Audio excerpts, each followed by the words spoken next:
Hello, everybody. Welcome back to another episode of these crazy fools that just keep talking about eating meat and never shut up about it. Never 24/7. It's meat, meat, meat, and more meat. But today we're just going to have discussions about food in general, about what people used to eat and how people changed their ways. We've been noticing that a little thing called keto diets, ketogenic foods are not just a fad diet that has gone away, but it seems to be escalating into an entire movement, shall we say. Uh, Justin noticed they've got all these new magazines and supermarkets and stuff like that. And a lot of us, we were keto before we went carnivore. So we figured it's worth noting, and we've all had really interesting conversations with people about food in general. So today, in order to help other people understand where we're coming from and what we're talking about, that is the topic: food conversations. So again, I got a couple of my usual suspects with me: Justin and Raymond, my my all-weather friends that are always here to talk carnivores. So Justin, why don't you give us a little insight into what you noticed when we were at the market? Yeah, so I mean, we grabbed well, I'll admit, we grabbed stuff that wasn't carnivore friendly. I mean, we were shopping for others, to be fair. That Yes. happens. Sometimes, you are going to the store shopping for other people. No man is an island unto himself, you know. We often all of us live with other people. Um, whether by choice or by force, if you live in Southern California, it's a gun to your head, no one can afford to live alone here unless you're in a shack down in Skid Row in LA. But I digress. Um, In a van down by the river. right. No, they'll tow your van now. What are you talking about? Yeah. You got to set up a tent city commune. Tents. Then you're okay. Yeah. Um, and so yeah, we were at the market and just walking through, um, I was just noticing the tabloids and stuff like that. There's nothing else to really look at.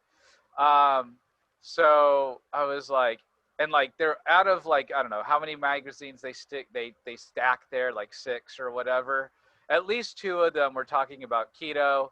Of course, the primary reason is weight loss, but whatever gets people through the door, you know what I mean, and moving away from standard American or whatever kind of other crazy things people are trying. Um, and so yeah, so it's like that's kind of cool. And like there's kind of like a flash in my head of like, well, I wonder like if 5 years from now you're going to have carnivore in like a similar way, provided magazines are still a thing. I don't know how the magazine industry, like I've never seen anyone buy a magazine, I don't think, or subscribe, you know what I mean? So whatever. Anyway, the point is, I thought that was pretty interesting. And what was interesting is on the same day, I had a conversation both at work or part of my job and personally with some elderly folks. My job, I do oftentimes talk to the elderly at my work right now. And there was this lady, and she was a sweet older lady. I believe she was 77. Now, mind you, this is over the phone, so I can't say, what she looked like or anything like that. It sounded like she was of Hispanic or Latin origin. I can tell you that much if it matters. Maybe it doesn't. And she was really proud of herself that she had like an apple and oatmeal like every morning for her diabetes. You know what I mean? And I was like, oh yeah, that's great, because like I'm in a professional environment. I can't be like, well, keto carnivore, it's been more proven to treat diabetes or whatever. She's just following what the doctor is telling her, and she's really happy about it. And here's the thing, like I guess a major theme, if you notice in these conversations tonight, will be us as carnivores or those out there in the keto low carb community having that awkwardness of having to hold your tongue in these conversations, because you don't want to burst people's bubbles, because, over the phone, I'm trying to do my job. I don't have the half hour to do a deep dive with her, you know what I mean, as much as I would want to, you know what I mean? And when you're in casual conversation later on that day, I went to a friend's house, and again, I was talking to some elderly people there, and man, this guy, his diet, I don't even know how to describe it. It was kind of like the I don't know, I see food, eat it diet, maybe, I don't know, but you know, he definitely had the idea that plants were better for him than meat. It seemed he still ate meat, but it was like, oh, yeah, I believe in a balanced diet, which we hear all the time. And, something about putting eggs with milk and vegetables. That was what I understood. I mean, this gentleman also like chewed on an aspirin every morning, believing that that was the key to health. So, take that with what you will. I feel like if I took an aspirin, like I might, I don't think I would die, but I feel like I would get severely sick on even just like typical over the counter painkiller, especially because for years I popped ibuprofen like it was candy, and Excedrin and Tylenol, whatever the 800 milligram one, Tylenol 24-hour extreme or whatever it's called, Aleve cold and sinus. I mean, all that stuff I've had before, and all it did is destroy my stomach, pretty much. Um, so what was interesting is the contrast. So in personal life, a lot of people that are in carnivore, they feel either attacked or on the defense or on a back foot when they talk about their diet with friends or family members, or the keto as well, of course. And a lot of carnivores, or at least this is what I did when I was first carnivore, I just told people I was keto, just to be low key until they brought the keto cookies. Then I was like, crap, what do I do? You know what I mean? Well, I'm kind of trapped. I'm stuck. You know what I mean? Or here's some fruit. You said you're keto. So I don't recommend it. It just ends up more trouble later instead of just being upfront with people. But I get it. It takes a while to get that confidence. It took me a while to get that carnivore confidence. Because in the beginning you're unsure of if it's going to work or not. But so you have that in personal life, and then in public life, or on the internet or at the supermarket, there's all these keto magazines. It's like you have the group of dietitians or whoever. Keto's coming out of the closet in a big way, and with it, carnivore. And so I believe in our personal lives, you still have that programming where people are trying to like shove keto and carnivore back in the closet. No, vegetables are good for you. That's the way. Fat, be low fat. I also had dinner with another friend, um, who is a friend from university, and last year when I had dinner with them, I actually got her husband to go keto. And now this time, and I saw them again, and he looks great. He said he's feeling great. He's keto, fairly strict. We didn't break down exactly what he eats in a day. He likes his meat, knows meat and fat. He went and did some research and stuff like that too, you know. But my friend, she she just can't get over the fact that plants are toxic, and and she's religious, and so she's like, why would God put all these creatures on the earth for us just to slaughter them? I just don't understand. That just seems so cruel to me. And so I've sent her some resources and stuff like that, and broke down some stuff to her, that knowledge that I've gained in a year while being carnivore and reading books and doing this podcast and articles and YouTube and all that stuff, which I believe builds up the carnivore confidence for when you start talking to other people. Um, Science is on our side, but that doesn't help you if you don't know the science, unfortunately. Then the other part is them listening to the science, but that's a different part of it. And so now she's like, well, maybe I could do 30 days, carnivore, and so, which is pretty cool. And so, your sphere of influence, it's coming out of the closet, keto and carnivore, and I think it's going to continue to grow. I don't see how it can't continue to grow unless something nefarious where there's a big meat and avocado poisoning across the nation, you know? I don't know. Let's not give them any ideas, I suppose. But yeah, I think that's a good intro. Yeah, so I think it's important to keep in mind where we came from, and that much of what we're doing here is trying to shed some light on these ideas like eating a balanced diet, or you got to eat fruits and vegetables, because in the real world, like 99% of all plants are directly toxic to human beings. So even the humble potato, all wild potatoes are toxic to humans. Beans are all toxic to humans. And I tell people all the time, just go to the produce section, find any fruit or vegetable there, and look up the history of it and where it came from. And you will find that we've been breeding them to be less toxic, to have fewer seeds, to be sweeter, and so on and so forth. This just didn't come from nature. This isn't what we sustained ourselves on in the past. We ate animals, there's no food without death, and it's like chilling for people to hear. But like I often say, the thing is, as humans, we have a chance to be humane. Nature isn't necessarily humane. I mean, animals eat animals all day, every day, all over the planet since the beginning of time. So now we've been brought up in a world where everybody's trying to convince us that these cheap cereal crops like wheat and corn and oats and all that are good for us, and that we should be eating fruits and vegetables and stuff like that. And it's really mostly marketing.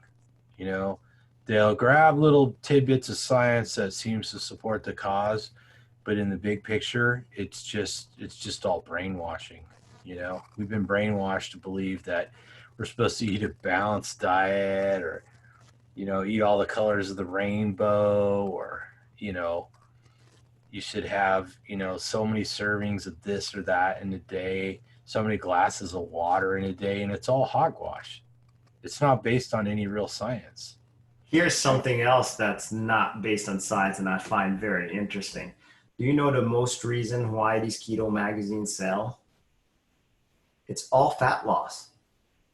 And you're thinking to yourself, all of this health gain that these people get from keto.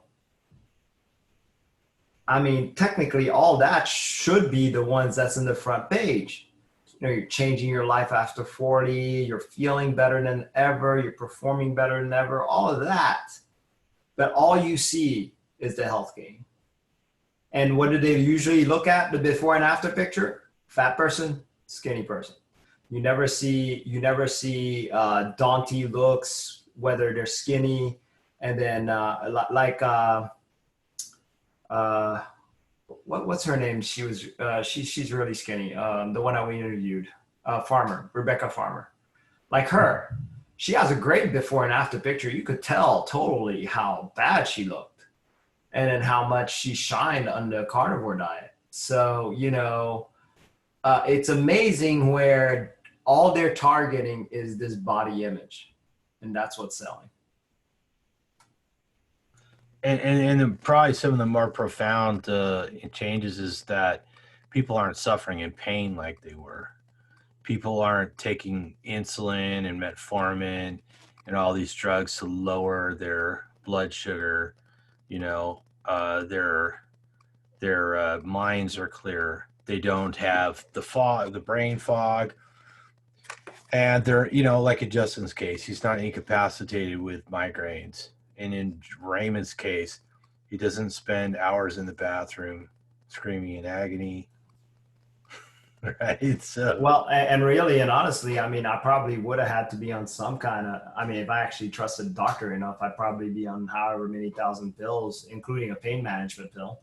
And that's another thing that they don't promote. They're like, hey, cut your bills in half from your prescription drug. If you take insulin, how much money you'll save every month if you do this diet. Yeah. So there's a lot of selling points, but the only thing you ever see is, oh, you'll lose a lot of weight. You look great. Yeah, I work with, well, I shouldn't say who, I try not to say who this person is, but I was having a conversation with a person I see frequently, and the conversation with this person was, I just want to weigh less. I want to weigh less than I do. And I tried to approach the concept of body composition with this person, and it was like, no, I just want to weigh less, you know. And I get it. I mean, we're all kind of like, you know, if you're skinny and sexy, you're put on a pedestal. If you're skinny and not sexy, you don't count. If you're fat, you're not sexy, so you don't count, right? Right, And right. that's how people are stratified. And really, what we're talking about is overall health, right? So, you know, when a lot of us get together, we all came from backgrounds where we were really suffering. We had serious medical problems, and we've all had to take all kinds of medications, even hoard medications when times are good because we know times would be bad. We had all kinds of embarrassing or disfiguring problems, you know, that were you know, you're borderline social pariah when you bleed through your clothes. Let me tell you, Oh or you're yeah. one of those people like who can't be without eye shot of the bathroom. You know, that's rough. Or when you miss Yeah. life in general because you have to stay in bed. You know, Yeah. that sort of life changing approach really should have a lot more gravity than it does. I agree. That's it, right? And that's what you're saying, Ray. It's like it all goes back to the only thing that catch people's eyes is weight loss. Yeah. I want to lose weight. They don't talk about body composition. They don't talk about longevity. They don't talk about quality of life. And quality of life, of course, is the point I'm always trying to push. People could have a better quality of life. And part of that, like you said, is saving money. We did a video not that long ago on like how eating carnivore doesn't have to be expensive at all. We actually, a lot of people, they just change their diet, even going keto, and they spend less money because they're not buying all sorts of extra Supplements. crap, You don't buy any supplements. supplements. Yeah. You don't They need don't them. have to eat constantly because You they're don't have to eat satisfied. constantly. That's right. Yeah. So they don't, you don't need all the spices and, you know, sugar. Ketone streaks aren't cheap either, you know? So yeah. The stevia, all the extra spices that they have. Yeah. Yeah. So and I like to point out that, you know, keto was supposed to be this fad diet, but we see it growing and growing and growing. And a lot of us came to carnivore from that. And carnivore is even more simple, even less expensive, less complicated, and perhaps, you know, at least from our perspective, more health giving, more higher quality of life than keto was. So I think keto is going to keep growing, but I think right behind it, there's going to be carnivore, and eventually carnivore is just going to overtake it because a lot of people are going to realize, you know, eating all these almond products, spinach products, coconut oil products, you know, ketone esters and stuff like that, for most people aren't an advantage. I mean, if you have a seizure disorder or something like that, where super high fat diet really is the trick, and and somehow, you know, coconut oil and, you know, artificial stuff like ketone esters actually help you, then fine. But that's going to be the minority, not the majority, right? And I think once people wrap their head around the real science, the archaeology, the physics, the biology, and realize that we've just been eating animals since the beginning of time, and this is nothing new. This is something very, very old that we just weren't aware of because of all the marketing, mostly. You know, got to eat that cabbage and spinach and kale and cucumbers and summer squash and tomatoes and, you know, peaches, apples. I used to eat an apple every day. Used to eat bananas and oranges and quinoa and brown rice, basmati rice, you know, all that stuff. And all it did was tear up my intestines. All it did was give me arthritis, psoriasis. All it did was give me brain fog, you know. So here we are. And I often complain that I didn't have a lot of influence on the people around me. and that's why I made these videos. But after over 2.5 years, going on 3 years of carnivore, I'm starting to see that I have had an influence on the people around me, not just people from YouTube and Facebook and all that.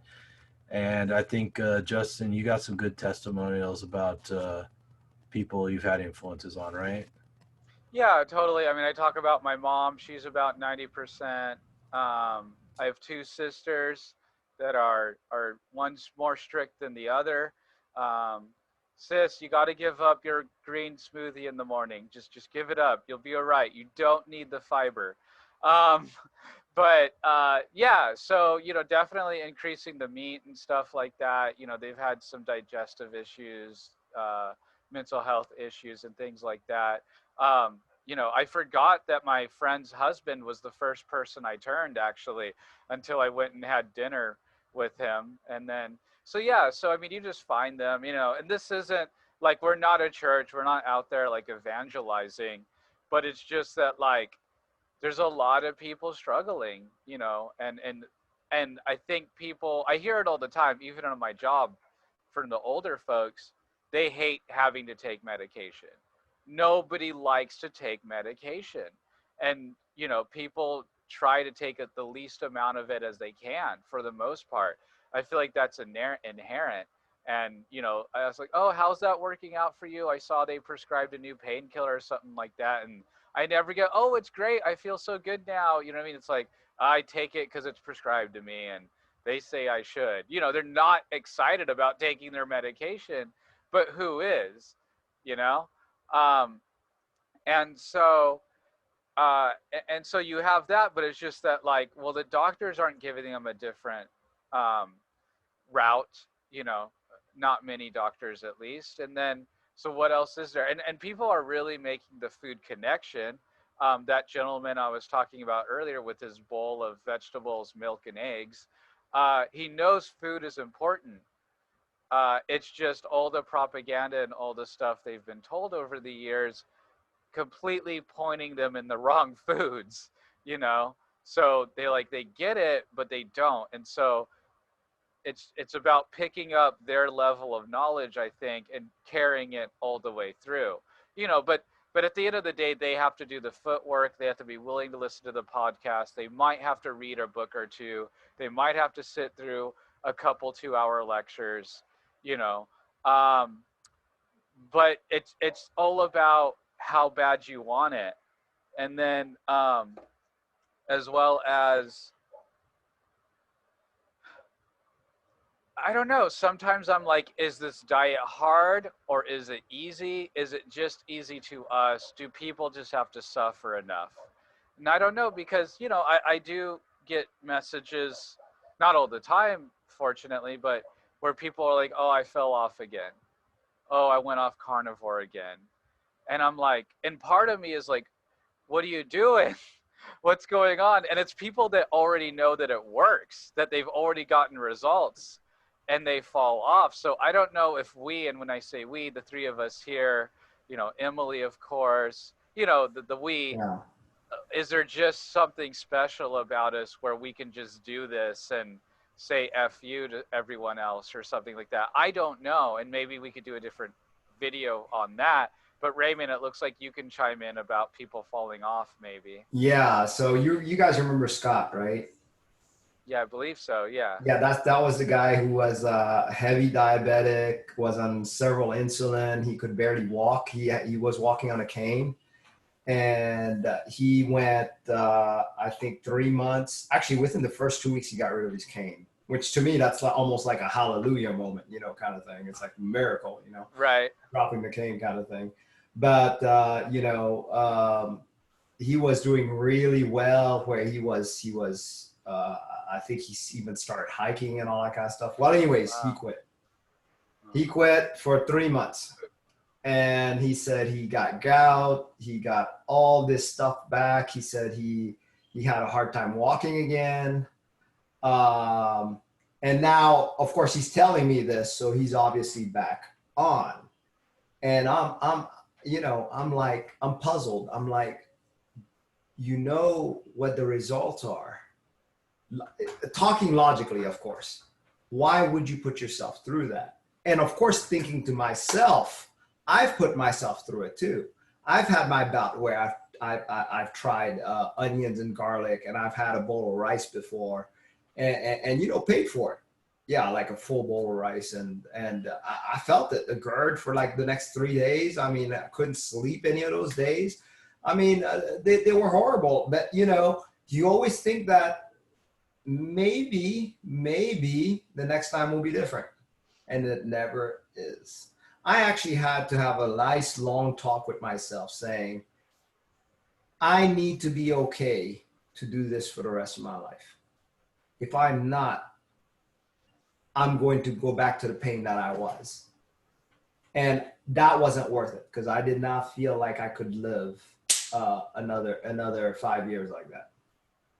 So to me, I started thinking of it. And again, it's partly a mind shift. And I think that's what we're convincing a lot of people. You kind of have to go on faith here, but it's a mind shift. You have to mind shift yourself and say, hey, this is a blessing. At least you know what you're reacting to right away. That's a blessing. You don't have to guess. You don't have to say, what if this? What if that? It's not like you're in an elimination diet, start adding little things. You don't have to question anymore. You just know meat works for you. You're done. And how simple is that? Make it as simple as possible. So. Yeah, totally. And I really think it's that I want to read the book, but there's a book, I think it's called Grain Brain, I think. Mm-hmm. Yeah. I read that one. Yeah. Perlmutter, David Perlmutter. Yeah. Right. Yeah. That's and good. like, it's kind of like one of these weird mind viruses after agriculture. It's like, are we working to cultivate the plants, or are the plants working us to cultivate them? Yeah, and that point comes up in that book, Sapiens, too. Sapiens, yeah. It didn't actually come up on the Perlmutter one. Perlmutter, if he really read it he looked at studies, and I swear, if you read that, you would think every carb is bad, not just grains. Because when he was talking, bad for the brain. When he was talking, I mean, any amount of carbs he kept on talking about. Because the first time I was a carnivore then, I was like, wait a minute, is he just saying all carbs and sugars are bad? And really, that's what you get out of his message. But back then, I didn't know you could live on just meat alone. So I thought he was full of it, actually. So I set the book down and all that. I've read Wheat Belly before that. Wheat Belly's more in agreement that, it's grains only. He was like all carbs. I was like, wow, okay. And he talked about the addictiveness of the carbs also. Grains specifically on the addictiveness part. Well, and I think that's one of the things when I mention to people that most of the people I meet in carnivore came to carnivore because they had a serious health problem, or they were a vegan and they were clearly deficient. And I think the motivation, because it does seem extreme, like you said, it's like you're reading an author saying like all carbs are bad. That seems way too extreme. It's like you only eat meat. That seems way too extreme. Right. But as people who had serious health problems were willing to go to extreme places. People who are already disciplined or well thought out enough to go vegan were the same type of people that are willing to go to what other people think is extreme. We look, from my perspective now, I try and paint the other side of it and say, look, it's not really extreme. It's how things have always been. We just didn't know that because in the last few generations, we forgot that what we did was eat meat. We didn't eat all these plants. All that is new, right? We've been told a lie long enough that we believe that, we had to have plants, and that's what made us live best. That's all it is. Once the truth comes out and we find out the meat is what we've never gone without in all of our evolution, then we figured out, oh yeah, okay, we were lied to. So exactly. And of course, I have to say it's partly due to our parents also, because they were brainwashed into the same, so we grew up that way. We didn't know better, and then we teach our kids that way. So yeah, and hopefully then that cycle stops. I was having these conversations with some cousins. They're like, oh, do you remember great aunt so and so, she ate a half a package of bacon every morning of her life. She ate the bacon and eggs, and she lived to be 114. You know, Wow. and then there was basically two women in my extended family on two different sides that's what they ate. They ate bacon and eggs their whole lives, and they both lived to be over 100 years old. Yeah. So it's like, to them, it's like they had to escape that. Now, of course, they're long gone, and these were people I actually never met myself. But that's the gap. It's like those people knew people who ate nothing but meat, right? And they might have eaten a little bit of this and that and the other thing, but for the most part, their diet was based on meat. And so we're far enough removed from that. And when I tell people, like, do you realize that heart attacks weren't even common in the United States till we get to like roughly the late 40s, 40s, early yeah. 50s? That's And right. that it didn't even show up in the literature, in the medical literature in the United States, till the early 1900s. And then it was very rare. And people are like, really? Oh my goodness. And then that's something they can look up and go, holy crap, people didn't have heart attacks. It was rare. And then when they start learning about diabetes and stuff like that, diabetes mellitus or type 2 diabetes, they start realizing, wow, this really does follow sort of the propagation of agricultural societies. That was the weirdest thing too. Diabetes was extremely rare back then. So not just heart disease, but diabetes too. And many forms of cancer, autoimmune Right. diseases, and so on and so forth. And what's interesting is I always hear this counter argument. Oh, it's because those people didn't live that long. Right. And you're like, what?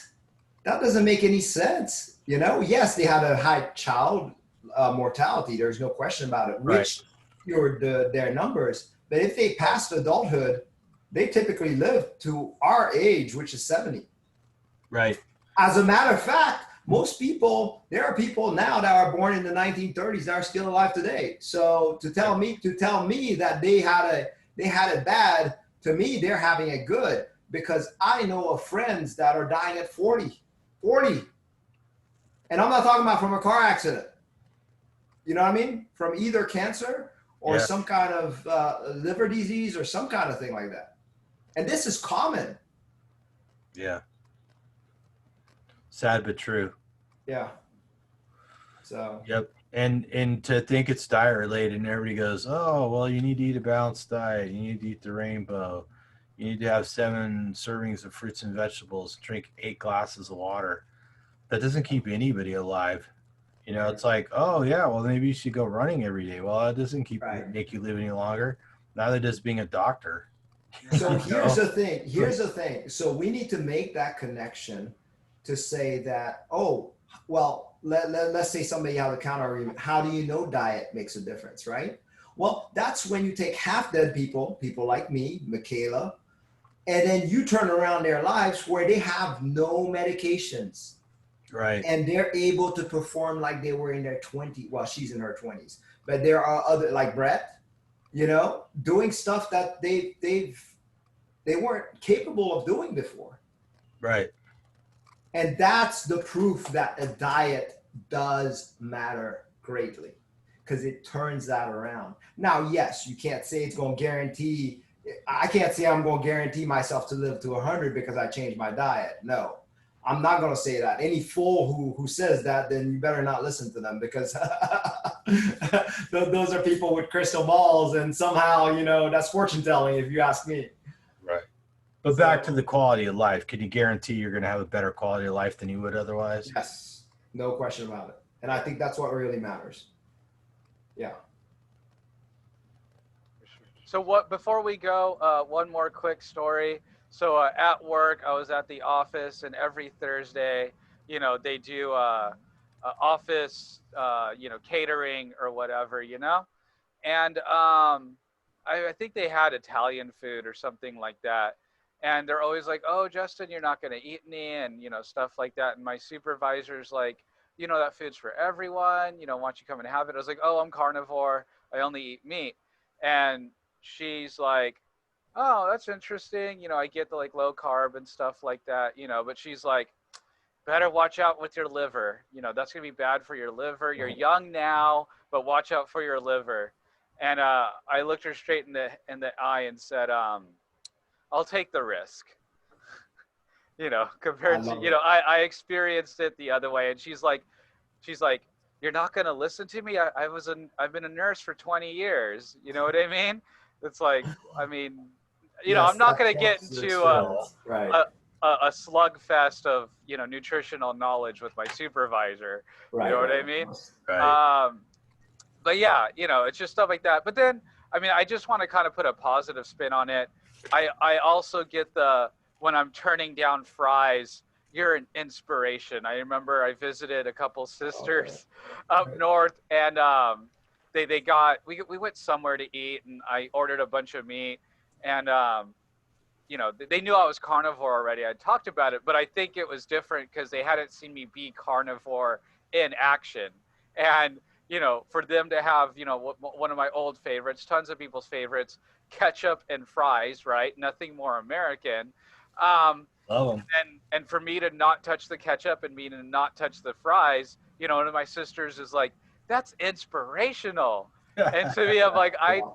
I mean, I don't know how inspiration. I'm saying no, like I just Right. I know. not giving in, you know. And Yeah. I've gotten that a handful of times as well. Like, wow, that's so inspirational that, you know, you don't have lasagna or pasta or fries or, you know, it's just it's Well, funny. those are the foods that people are afraid of giving up, like bread, right? And they're like, I can't imagine not eating bread, or, you know, I can't imagine going through life without bread. And I Well, I've think said that before myself. right So, behind that is French fries and yeah. pasta, I know, right? linguine with clam sauce. You know, that's right there, right behind the bread and the Cheetos, maybe the Yeah. Cheez-Its, and all that other comfort food, right? There's nothing all that nutritious about any of that, you know? So I think when they see that, I think that's why they're really inspired, whether they fully recognize it or not. They're like, those are foods that we're strongly compelled to eat, Right. you know? So that's what makes the difference, I think. So anyways, guys, any thoughts you want to throw in there to wrap it up? Any Justin or Raymond? Well, I do want to tell you guys, since Justin mentioned about the inspirational thing. So this morning I talked to my neighbor, and he was telling me how he was very inspired because he knew me when I was big. He's like, to see this happen to you, it was just, I mean, he said it was just inspirational. And so he bragged about, I only had one beer this whole year.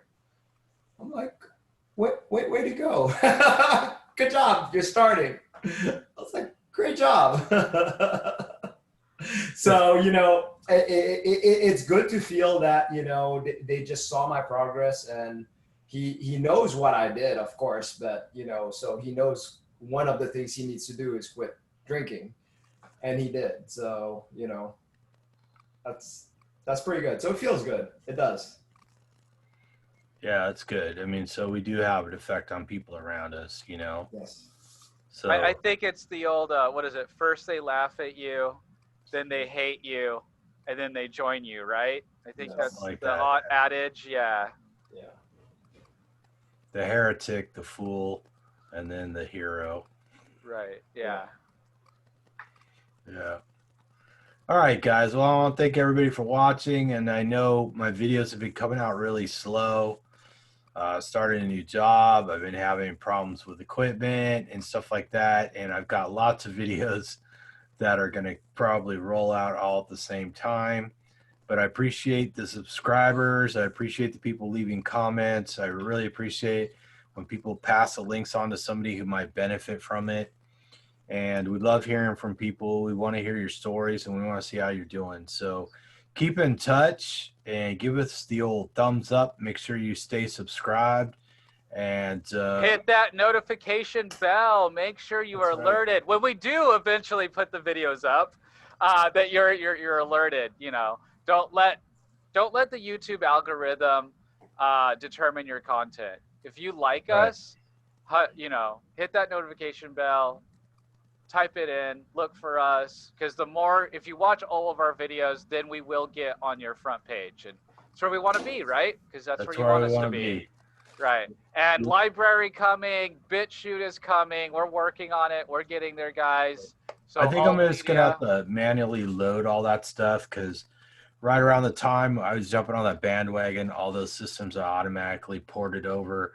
YouTube videos, so the other platforms started to fail. So I think they just weren't able to keep up with the scale of people leaving YouTube. A lot of people left YouTube, or at least copied their channels onto the other platforms because of a lot of the consequences of being on YouTube. YouTube has not been as friendly as it used to be. But we will be there. We'll be there on the other platforms, and we appreciate your support. And of course, I have to show off my new phone. But seriously, get the BitSlide app. It's an app that all the BitChute videos are on there. You have access. You can log onto your account. And the best thing, this is the absolute BitSlide. This is the absolute best thing. So, you know, with YouTube, you have a video going and you want to put your phone down or check Facebook or something else. The video stops, right? It's really annoying. And there's a few different web browsing shenanigans you can pull to get it to work. But BitSlide, you can put your phone down, you can put it to sleep, whatever, or the black screen, I forget what that's called. And you can still listen to your video, you know, on BitSlide without any modifications. So it's fantastic. They got some great people there. You know, yeah, there's some not great people there because it's all comers, but hey, expect us, you know, we'll try, we're going to promote BitSlide. We get on BitChute, so it'll be one of the videos that comes up, and it'll be really cool. You don't even have to look at us; you just listen to us. Well, thanks for that tech tip, there, Justin. Maybe you need to do a tech tip every video. All right.